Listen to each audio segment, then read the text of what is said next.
उनका इंटरव्यू, जिसमें उन्होंने ये कहा कि मैं बायोलॉजिकल नहीं हूँ, मतलब मैं जैविक नहीं हूँ। यानी आप ये देखें कि एक आदमी जो 10 साल पहले चाय वाला बन कर के आया और ये कहा कि भई मैं एक आम आदमी हूँ, साधारण आदमी हूँ और मैं जो है वो प्रतिनिधित्व करता हूँ गरीब लोगों का। 5 साल के बाद जब उन पर आरोप लगा कि वो जो है वो राफेल में मुलविस हैं, राफेल का घोटाला उन्होंने किया है, तो उन्होंने कहा कि मैं तो चौकीदार हूँ। और उसके 5 साल के बाद वो चाय वाला जो चौकीदार, उसका प्रमोशन हुआ था। अब वो इंसान से जो है वो भगवान बनने की कोशिश कर रहा है। एक फ़िल्म आई थी बहुत मशहूर, मदर इंडिया, उसमें शकील बिदायूनी ने एक गाना लिखा था, ना मैं भगवान हूँ, ना मैं शैतान हूँ, दुनिया जो चाहे समझे, मैं तो इंसान हूँ।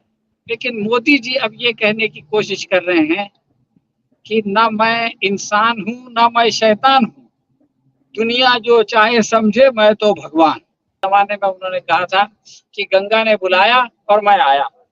गंगा के बुलाने पे जो आदमी आया था, आज वो ये कह रहा है कि मैं किसी के बुलाने पे नहीं आया हूँ, मुझको तो भेजा गया है। और मैं ये समझता हूँ कि आखिरी चरण के आते-आते ये प्रधानमंत्री पूरी तरह से एक्सपोज़ हो गए हैं और उन्होंने खुद सिद्ध कर दिया है कि वो प्रधानमंत्री पद के योग्य नहीं हैं। अब बनारस की जनता को फैसला करना है कि वो उनको दोबारा जो है वो चुन के भेजती है या ये कि पीएम के बजाय एमपी भी नहीं बनने देती।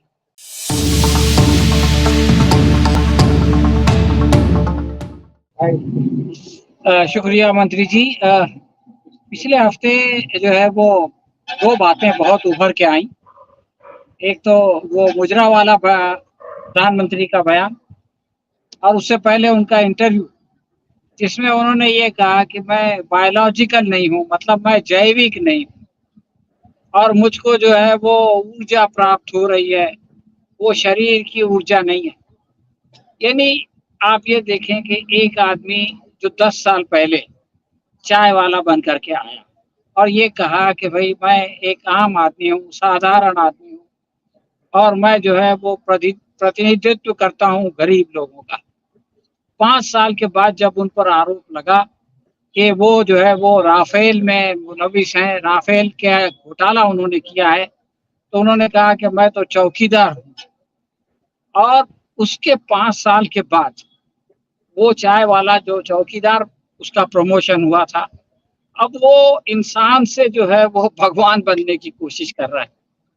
एक फ़िल्म आई थी बहुत मशहूर, मदर इंडिया, उसमें शकील बिदायूनी ने एक गाना लिखा था, ना मैं भगवान हूँ, ना मैं शैतान हूँ, दुनिया जो चाहे समझे, मैं तो इंसान हूँ।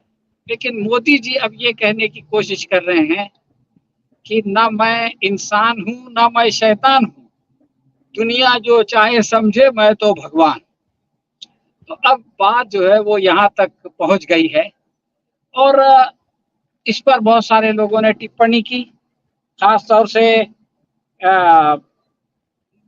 राहुल गांधी ने कहा कि मोदी जी बायोलॉजिकल तो छोड़ो, लॉजिकल भी नहीं है।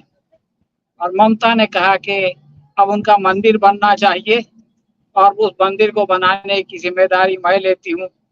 और फिर उन्होंने बताया कि भई अगर ईश्वर का कोई दूत है तो वो ऐसा नहीं हो सकता कि लोगों को झूठ बोले या दंगा मत कराए वगैरह-वगैरह।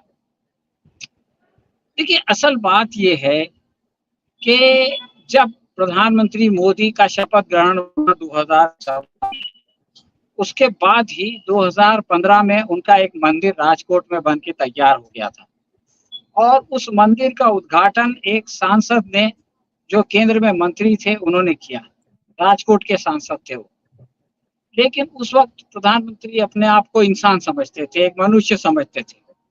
तो उन्होंने ट्वीट किया, उन्होंने कहा कि भाई मैं इससे खुश नहीं हूँ और ये कि आप अपनी ऊर्जा को और अपने समय को स्वच्छ भारत बनाने में लगाएँ और देश के निर्माण में लगाएँ।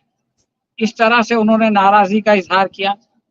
तो जो उस मंदिर के बनाने वाले लोग थे, उन्होंने कहा कि हम इसको भारत माता का मंदिर बनाएँगे। लेकिन बाद में प्रशासन को पता चला कि वो जगह की कोई अनुमति ही नहीं थी।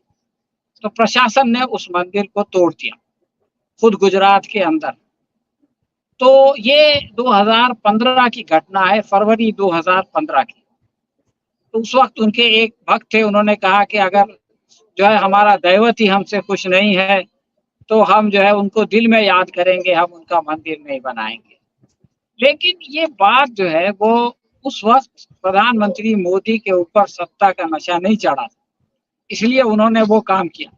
लेकिन आगे चल के ग्वालियर में एक मंदिर है, उसमें जो है वो अटल बिहारी वाजपेयी और विजय राजे सिंधिया के बाद में बाजू में मोदी जी की प्रतिमा लगा दी गई। लेकिन मोदी जी ने उस पर आपत्ति नहीं की। उसके बाद इलाहाबाद में एक मंदिर बना, जिसमें शिव लिंग के बाजू में मोदी जी की प्रतिमा लगा दी गई और वो जो है वो 2022 से समाचारों में आया। लेकिन मोदी जी ने लोगों को मना नहीं किया जैसे 2015 में किया था। तो आहिस्ता-आहिस्ता जो है उनके अंदर एक परिवर्तन आया, वो अपने आप को इंसान के बजाय जो है वो अब वो कहे कि मैं जो कुछ भी कर रहा हूँ वो परमात्मा के कहने पे कहे। इसका मतलब ये है कि मैं अपने किसी काम के लिए जवाबदेही नहीं करूँगा, इसलिए कि मैं अपनी मर्ज़ी से कर ही नहीं रहा हूँ, मुझको तो भेजा गया है। हालाँकि आप देखें, एक ज़माने में उन्होंने कहा था कि गंगा ने बुलाया और मैं आया। गंगा के बुलाने पे जो आदमी आया था, आज वो ये कह रहा है कि मैं किसी के बुलाने पे नहीं आया हूँ, मुझको तो भेजा गया है और जो कुछ भी मैं कर रहा हूँ, ये जो है वो मेरा अपना कर्तव्य वो नहीं है, कृति नहीं है, बल्कि किसी और की है।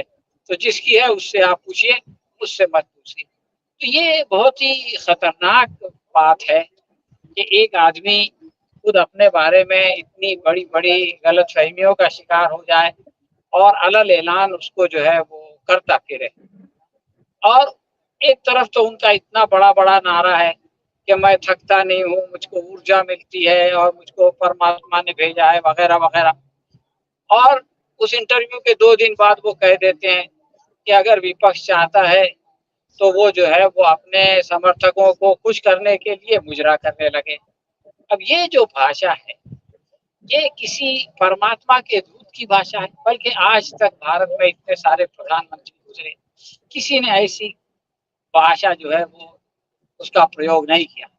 लेकिन प्रधानमंत्री आज जो है उस स्तर पे पहुँच गए हैं कि जिससे पूरा देश बदनाम हो रहा है और मैं ये समझता हूँ कि आखिरी चरण के आते-आते ये प्रधानमंत्री पूरी तरह से एक्सपोज़ हो गए हैं और उन्होंने खुद सिद्ध कर दिया है कि वो प्रधानमंत्री पद के योग्य नहीं हैं। अब बनारस की जनता को फैसला करना है कि वो उनको दोबारा जो है वो चुन के भेजती है या ये कि पीएम के बजाय एमपी भी नहीं बनने देती। मुझको बहुत खुशी है कि बम्बई के बहुत सारे लोग जिनमें गुड्डी और फिरोज़ अ अ, ये तमाम लोग वहाँ पहुँचे हुए हैं और आज तो वो तुषार गांधी साहब भी पहुँच गए और अभी-अभी हमने देखा कि उनके नेतृत्व में एक यात्रा निकली है। कल मैं गुड्डी से बात कर रहा था तो उन्होंने बताया कि लोगों में बहुत रोष है और लोग जो है वो उनकी छुट्टी करना चाहते हैं। मुझको उम्मीद है कि जो कुछ गुड्डी कह रही है वही होगा और लोग जो है वो प्रधानमंत्री का दिमाग जो आसमान में पहुँच गया है, उसको दोबारा ज़मीन पे लाएँगे, बल्कि पाताल में पहुँचा देंगे। शुक्रिया। धन्यवाद सलीम भाई। निश्चित रूप से प्रधानमंत्री अपने आप को भगवान बनाने के पर तुले हुए हैं और उसी का प्रचार उनके जितने पार्टी के साथ हैं वे भी करने की कोशिश कर रहे हैं।